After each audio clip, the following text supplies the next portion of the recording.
آج کون سا واقعہ سننا ہے؟ آج موضوع بڑا ہی نرالا ہے۔ دنیا کا سب سے خوبصورت ترین مذہب، یہ کون سا مذہب ہے اور اس میں ایسی کیا خوبصورتی ہے؟ آئیے سنتے جائیے اور ایمان تازہ کرتے جائیے۔ علماء تفسیر کا بیان ہے کہ ایک دن نبی پاک علیہ الصلوۃ والسلام نے قیامت کی ہولناکیوں کا اس انداز میں بیان کیا کہ سامعین متاثر ہو کر زاروں قطار رونے لگے، ان کے دل دہل گئے، جس میں سے 10 جلیل القدر صحابہ کرام حضرت عثمان بن مظعون کے مکان پر جمع ہوئے۔ وہ کون صحابہ تھے؟ حضرت ابوبکر صدیق، حضرت علی، حضرت عبداللہ بن مسعود، حضرت عبداللہ ابن عمر، حضرت ابو ذر غفاری، حضرت سالم و حضرت مقداد،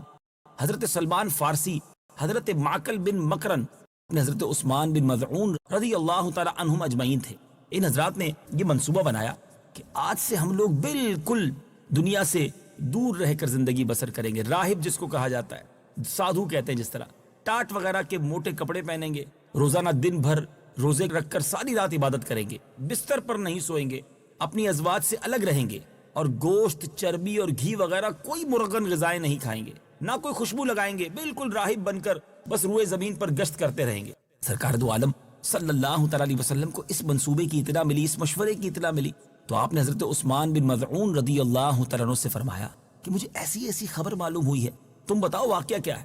تو حضرت عثمان بن مظعون رضی اللہ تعالیٰ عنہ نے اپنے ساتھیوں کو لیا اور سرکار علیہ الصلوۃ والسلام کی بارگاہ میں حاضر ہو گئے۔ عرض کی حضور کو جو اطلاع ملی ہے وہ بالکل صحیح ہے، ہم یہ مشورہ بجز نیکی اور خیر طلب کرنے کے سوا ہمارا کوئی اور مقصد نہیں تھا اس مشورے کا۔ یہ سن کر نبی پاک علیہ الصلوۃ والسلام کے جمال نبوت پر قدر جلال کا ظہور ہوا۔ آپ نے فرمایا کہ میں جو دین لے کر آیا ہوں اس میں ان باتوں کا حکم نہیں ہے، سنو، تمہارے اوپر تمہاری جانوں کا بھی حق ہے، لہٰذا کچھ دن روزہ رکھو، کچھ دنوں میں کھاؤ پیو، رات کے کچھ حصے میں جاگ کر عبادت کرو اور کچھ حصے میں آرام کرو۔ سبحان اللہ۔ میرے آقا علیہ الصلوۃ والسلام آگے ارشاد فرماتے ہیں، دیکھو میں اللہ کا رسول ہو کر بھی روزہ رکھتا ہوں اور کبھی روزہ نہیں بھی رکھتا، اور گوشت، چربی، گھی بھی کھاتا ہوں، اچھے کپڑے بھی پہنتا ہوں، اور اپنی ازواج سے بھی تعلق رکھتا ہوں، اور خوشبو بھی استعمال کرتا ہوں، یہ میری سنت ہے، اور جو مسلمان میری سنت سے منہ موڑے گا وہ میرے طریقے پر اور میرے فرما برداروں میں سے نہیں ہے۔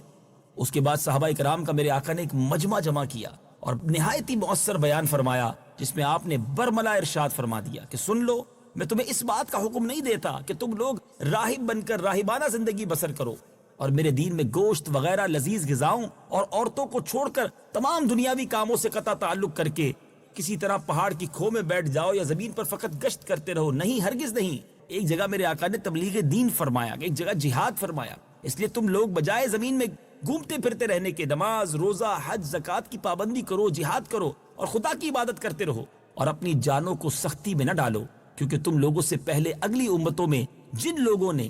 راہب بن کر اپنی جانوں کو سختی میں ڈالا تو اللہ تعالیٰ نے بھی ان لوگوں پر سخت سخت احکام نازل فرما کر انہیں سختی میں مبتلا فرما دیا، جن احکام کو وہ لوگ نبھا نہ سکے۔ بالآخر نتیجہ یہ ہوا کہ اللہ تعالیٰ کے احکام سے منہ موڑ کر وہ لوگ ہلاک ہو گئے۔ میرے آقا علیہ الصلوۃ والسلام کے پر اثر بیان کے بعد سورہ مائدہ کی خوبصورت آیتیں نازل ہوئیں۔ آئیے سنیے رب عز و جل قرآن میں کیا ارشاد فرماتا ہے۔ يا أيها الذين آمنوا لا تحرموا طيبات ما أحل الله لكم ولا تعتدوا إن الله لا يحب المعتدين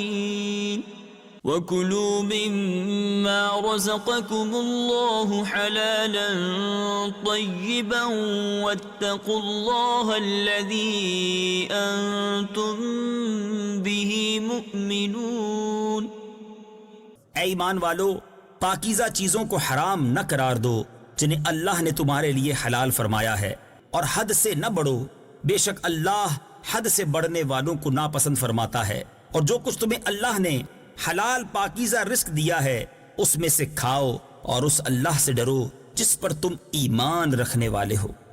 اے میرے میٹھے اسلامی بھائیوں، ان مبارک آیتوں سے درس کیا ملتا ہے کہ اسلام راہب بن کر زندگی گزارنے کو پسند نہیں کرتا، اس کی اجازت نہیں۔ عمدہ غذاؤں اور اچھے کپڑوں کو اپنے اوپر حرام ٹھہرا کر، بیوی بچوں سے تعلق ختم کر کے جناب کسی کٹیا میں دھونی رما کر بیٹھ جانا، جنگلوں بیابانوں میں چکر لگاتے رہنا،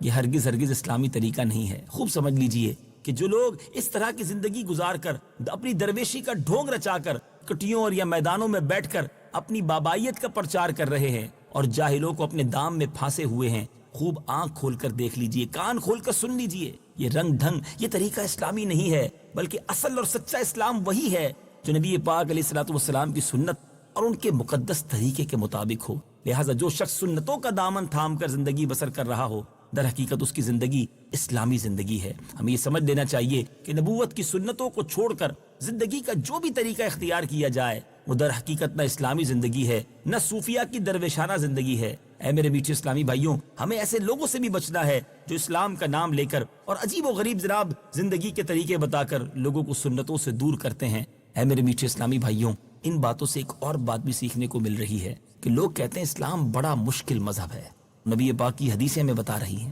کہ دنیا میں سب سے آسان مذہب، سب سے خوبصورت مذہب ہمارا اسلام، ہمارا دین، ہمارا مذہب اسلام ہے۔ اللہ اکبر۔ موسٹ فلیکسیبل ریلیجن، دنیا میں کسی مذہب میں اتنی رعایتیں نہیں ہیں جو ہمارے مذہب میں موجود ہیں، اور کیوں نہ ہو، یہ دین فطرت ہے، یہ رب عز و جل کا پیارا دین ہے، نبی پاک اپنی امت کے لیے لے کر آئے ہیں، اور کمال کی باتیں ہیں، کتنی آسانیاں ہیں اسلام میں۔ دیکھیں نا، لوگ کہتے ہیں اسلام میں سختی ہے، ارے اگر آپ مسافر ہیں تو نماز قصر کر دی جاتی ہے، اگر مسافر ہیں تو روزے چھوڑ سکتے ہیں، بیمار ہیں کھڑے ہو کر نماز نہیں پڑھ سکتے، اسلام میں رعایت ہے، بیٹھ کے پڑھ لیجئے، بیٹھ کے نہیں پڑھ سکتے لیٹ کر پڑھ لیجئے، لیٹ کر نہیں پڑھ سکتے آپ اشارے سے پڑھ لیجئے، آپ سفر میں ہیں یا کسی ایسی جگہ ہیں جہاں پانی نہیں ہے، وضو کے لیے پانی نہیں، آپ تیمم کر لیجئے، آپ ذرا غور کریں نا، کہیں چوٹ لگی ہے، پٹی بندی ہے، آپ اس پر مسح کر لیجئے۔ ہر مشکل کا اسلام جو ہے علاج بھی دیتا ہے، رعایت بھی دیتا ہے۔ اللہ کریم مجھے بھی اور آپ کو بھی سنتوں کا پیکر بنا دے، نبی پاک کے طریقے پر زندگی گزارنا نصیب فرمائے۔